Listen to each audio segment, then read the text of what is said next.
Hello. Welcome to medimagsurgery.com's discussion of intestinal obstruction. We will discuss intestinal obstruction using the DCAP-DICTEP approach. In this article, we discuss the definition, epidemiology, cause and classification of intestinal obstruction. Definition. Intestinal obstruction is defined as an impediment, blockade or arrest of the forward movement of the luminal content of the bowel. Epidemiology. Intestinal obstruction is a common clinical condition. It is one of the most common causes of acute abdomen and a very common cause of emergency room presentation. Intestinal obstruction as an entity has no race, sex, age or geographical predilection. Nonetheless, its causes might vary significantly depending on the age and location. The most common causes in developing countries are strangulated hernia, postoperative adhesions, colonic tumor, and volvulus in order of occurrence. The most common causes in developed countries in order of occurrence are postoperative adhesions, strangulated hernia, and colonic tumors. Causes. Just as we customarily describe the causes of obstruction in luminal structures to aid recollection, we also describe the causes of intestinal obstruction as extraluminal causes, intraluminal causes, and intramural causes. The extraluminal. These are causes outside the lumen of the bowel. For example, obstructed or strangulated hernia or a gravid uterus compressing on the bowel in pregnant women. Intraluminal causes. These are causes within the lumen of the bowel. For example, impacted hard feces or a swallowed foreign body. Intramural causes. These are causes in the bowel wall. They may be in the mucosa or muscular coat of the bowel. For example, colonic tumor. This table shows examples of the extraluminal, intraluminal, and intramural causes. You may pause to take a longer look. Overall, the extraluminal causes are more common. For example, hernias and postoperative adhesion. The intraluminal causes are the least common. A foreign body causing intestinal obstruction might be ingested intentionally, such as swallowing of cocaine packs by drug pushers, or accidentally, such as swallowing of a coin by a child. Classification. There are several ways to classify intestinal obstruction. 1. Based on the presence or absence of a physical blockade.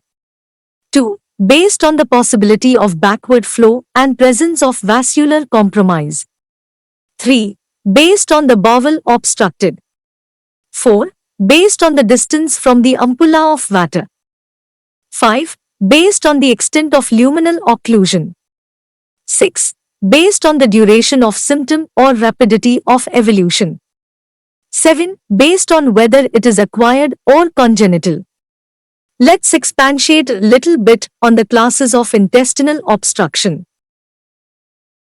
Based on the presence or absence of a physical blockade, intestinal obstruction may be subgrouped as dynamic, also known as mechanical obstruction, or adynamic, also known as paralytic ileus. This classification is the most important clinically because it significantly influences the decision-making about treatment. The dynamic or mechanical obstruction is one in which there is a physical barrier preventing the forward movement of the bowel content. The causes are classified as extraluminal, intraluminal, and intramural, as described earlier. The mechanical obstruction may require surgical intervention. However, non-surgical measures may also resolve some mechanical obstructions. For example, in obstructed hernia where the hernia is reduced. In fecal impaction, where the feces may be evacuated. In adhesive obstruction, where the adhesions may lies after expectant or conservative management. Or, in anastomotic edema, when the edema fluid mobilize after resting the bowel. Now, the adynamic obstruction is a functional obstruction. There is no physical barrier or blockade. Adynamic obstruction commonly do not require surgical intervention. They are often treated using pharmacologic and conservative means. Usually, adynamic obstruction are painless, in contrast to mechanical obstruction where there may be colicky abdominal pain. There are also numerous causes of adynamic obstruction, as shown in this table. You may pause to take a longer look at this table. Classification based on the possibility of backward flow and vascular compromise. This is the second most important classification because it also affects decision making. There are three subgroups. It is a simple obstruction if there is a blockade of the distal movement, but the bowel content can reflux backwards out of the obstructed bowel loop. If the content of the obstructed bowel segment cannot move forward, nor reflux out of the obstructed segment, it is a closed loop obstruction. Strangulated obstruction refers to the presence of vascular compromise. Strangulation may occur in a simple or closed loop situation. The most common type are the simple obstructions. In a simple obstruction, the pressure in the bowel segment develops less rapidly because the bowel content reflux out of the obstructed segment, thus relieving the pressure. In contrast, the closed loop obstruction progresses more rapidly to strangulation and gangrene because of the rapid buildup of pressure. Examples of closed loop obstruction is seen in obstructed external hernia, where the bowel loop in the hernia sac is isolated from the remaining proximal and distal bowel loops in the abdomen. Closed loop obstruction also occurs in colonic tumor in the presence of a competent ileocecal valve, preventing reflux of colonic content into the small bowel. When perforation complicates the closed loop obstruction, it is usually at the point of widest dilatation, where the tension is maximum, or at the point of the obstruction where the pressure is maximum. The perforation may also occur in the gangrenous segment. Classification based on the obstructed bowel. This is self-explanatory. When the site of obstruction is in the large bowel or small bowel. Classification based on the distance from the ampulla of Vater. High refers to a site of obstruction close to the ampulla of Vater, for example, a jejunal obstruction. Low obstruction refers to obstruction site farther from the ampulla of Vater, for example, colonic obstructions. Generally, colonic obstructions are all low obstructions, whereas small bowel obstruction may be a high or a low obstruction. A small bowel obstruction in the jejunum and proximal ileum is referred to as high. A small bowel obstructions in the distal or terminal ileum is a low small bowel obstruction. Bilious vomiting is more prominent in high obstructions, whereas the low obstructions have more distension and the vomiting may be feculent. Classification based on the extent of the luminal occlusion. When there is an incomplete obstruction, such that gas and even fluids may trickle through, we refer to it as a partial obstruction. In such instances, the patient may still be passing flatus in the presence of other symptoms and signs of intestinal obstruction. In a complete obstruction, nothing passes through the point of obstruction. In this instance, the patients have obstipation, neither passing feces nor flatus.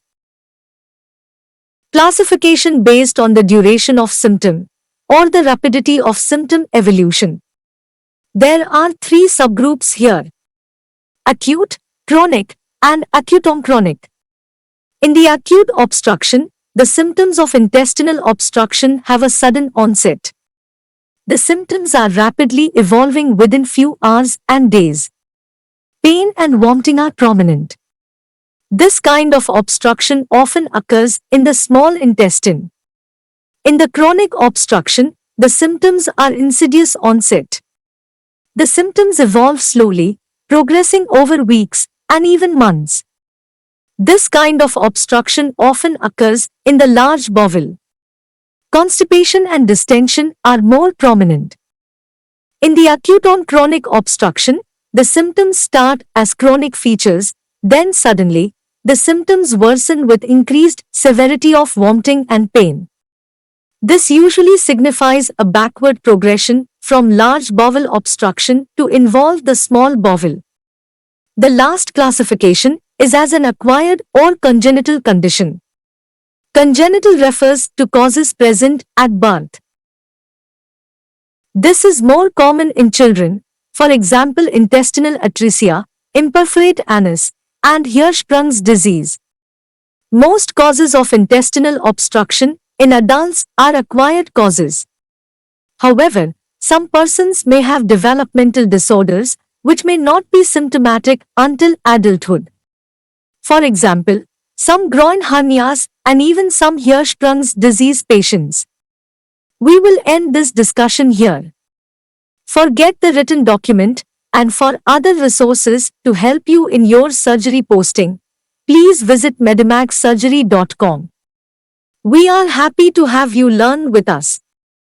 Please like and share our channel. Please hit the subscribe button below to get notifications on more videos like this. Thank you for viewing medimagsurgery.com YouTube channel.